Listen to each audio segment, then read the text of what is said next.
I'm Rocco Boulay, exercise physiologist and owner of Integrity Health.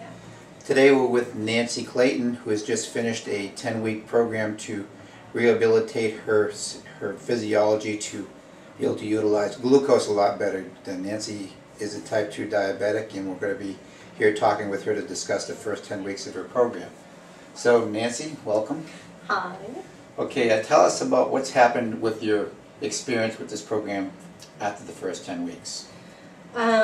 It's been great. I've had so many changes that seemed minor as they were going along, but now that the 10 weeks has passed, I've really been able to see the changes and the reduction in the number of prescription medications I take is the hugest one. I mean, I no longer take anything to sleep.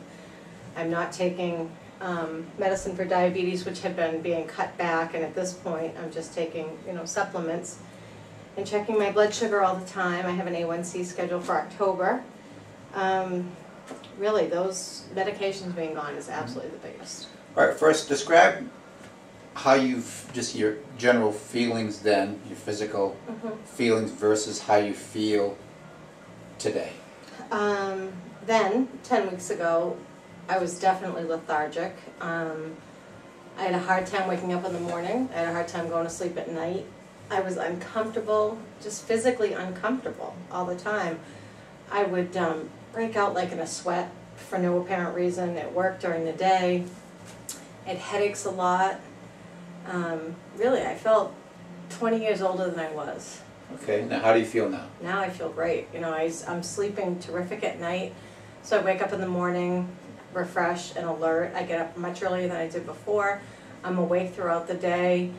One thing I've really noticed that I didn't notice as time was going on is that I don't get tired in the afternoons anymore, because I eat, a healthy breakfast with snacks, healthy lunch. I exercise, every other day, and I'm not tired anymore. Okay, good. What do you think that you've noticed changed the most over these last 10 weeks? For me, it was, I say my midsection, like my rib cage. I've just all of a sudden gotten so much smaller in an area that never in my life had been that way. I've always kind of been built like a 12-year-old boy in terms of, I never had that hourglass figure, and I kind of feel like maybe I have a chance. Okay. Now, as you know, there's been some times where you've been challenged with, eating things that maybe you weren't supposed to. How many times do you think that you've actually weakened during those times and done something that maybe you shouldn't have done? Twice. And the first one I discussed here when my first week, and I ate fluff. There was that time, and then yesterday was the only other time. I have not had any desire to eat anything I'm not supposed to because I eat great food. Okay. So that's not bad. I mean, 2 times out of 10 weeks, I would say that's a great accomplishment. Let's move on to the actual statistics, okay? How much fat have you lost? I'm going to look at my cheat sheet notes here. I have lost 12.4 pounds of fat. Okay. How much muscle have you gained? I've gained 2.2 pounds of lean muscle. Okay. So an increase of 2.2 pounds of muscle, but a decrease of about 12.5 pounds of fat. Yeah. Okay? Now, the fat is totally related to the diabetes. Most people out there who carry fat around the midsection is an indicator of insulin resistance and future diabetes for many. For you, you've gotten to the point where you've had diabetes. Now we're trying to back you out of being diabetic. And you'll notice, because you're noticing all of this going down, tell us a little bit about what's happened with your blood sugars over time and how you decrease your medication. A little bit about that.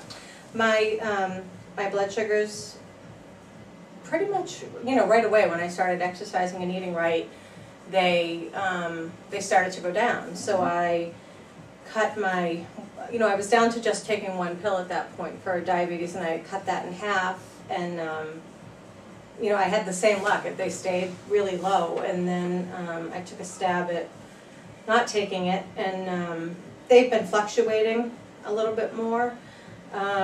They still with no medication are not as high as they were when I was on 3 medications at one time. So they're not, you know, dangerously high. They're higher than I want them to be. But yeah, I have faith that, you know, if I keep doing what I'm doing and can lose, you know, more of the belly fat, that they're going to come back down. Okay, what was the lowest blood sugar you've had along the way? 103. And when was the last time you had a 103 blood sugar? Probably 2 weeks ago. No, say prior to being in the program. Never, since I started checking it ever. Okay.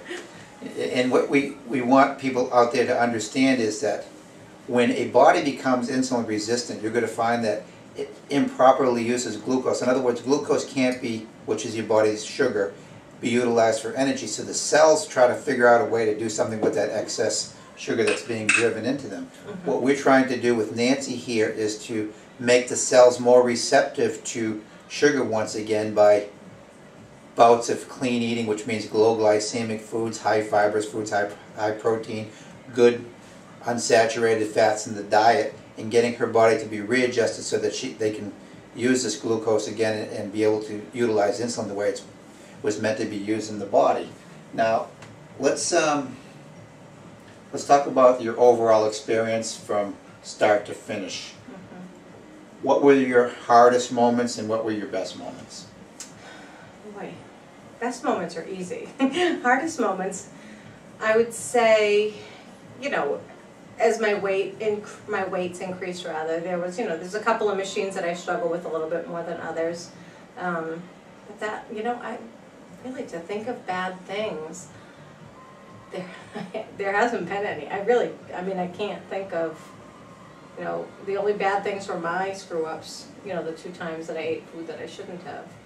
And I paid the price, too, because it made me sick. You're not supposed to laugh. That's okay. We can laugh about this along the way because we all have these challenges. And, you know, for those out there who think it's hopeless, it's not hopeless, but you need to have a plan. Yeah. And what we're doing with Nancy is we're creating a plan to get her healthy again.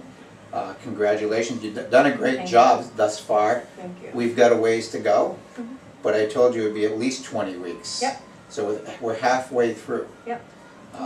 Within the next 10 weeks, we're going to make some changes to our exercise program. We're going to actually make it a little tougher because nothing's easy.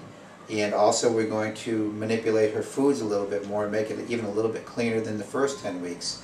And we will be visiting her from time to time, every 2 or 3 weeks, and we're going to post a segment on YouTube so that you out there can watch it and see how Nancy's going to recover her health from top to bottom. We're going to make her as fit as a fiddle. The more we decrease the waist size, you're going to see that the blood sugars are going to drop, and that's going to be the same for anybody out there who has type 2 diabetes or is insulin resistant, having a tough time losing weight. We can fix it. We know how to do it. It's a matter of you being able to be determined and having a plan to make this happen. Nancy, thank you for participating so far, and I guess we'll talk to you very soon. All right. All right. Thank you. Thank you. Bye.